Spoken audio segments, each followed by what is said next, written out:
giants that flew on jets. An A-list actress who has never walked off sets. She loved stuffed animals, especially bears. Was a role model like a cardinal to her peers.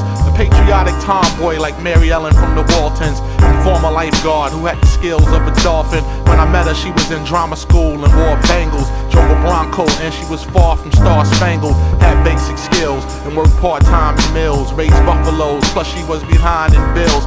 Had a man who always roared like lions. A domestic violent cat who tackled the girl and kept her crying. Couldn't care, she was losing her hair from depression. She was in the air and there was some room for interceptions. I told her to stay strong, not to be ashamed. You're a 10 IC, just need to tighten your game. Her ancestors were chiefs who ran with running deer. They sailed with the Seahawks who battled the Buccaneers. The redskin garments were suede coat liners. Held rare coins frequently sought from gold miners. They were hard-working warriors, we call overtimers. Shot plenty arrows at cowboys and 49ers. An interesting background, but quite unusual.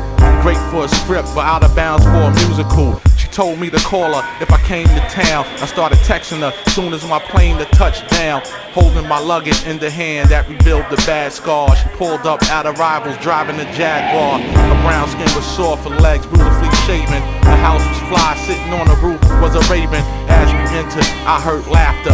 She walked into a large living room, I went after. And there was two of her girlfriends playing chess like they were Vikings. Militant as Panthers, their resemblance was striking. Hat on thongs, high heels and belts that was garters. Energized like phones that just came off the charger. I introduced myself to gain yardage, cause anything less than smooth would have been straight up garbage. The shorter one met me when I had a sky pager. Thought I rolled with robbers, stealers, and panty raiders. She picked fruit from the orange bowl, it was in season.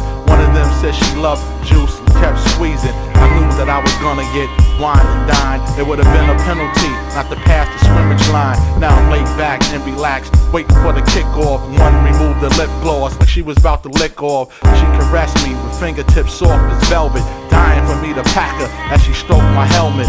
And I was thinking these girls were saints, but it was 1st and 10 and there was extra walls to paint. Before you know it, I had all three in a huddle, bucking like a colt before I released them puddles. They spread eagles like wide receivers as I ran them in the end zone, and they became true believers.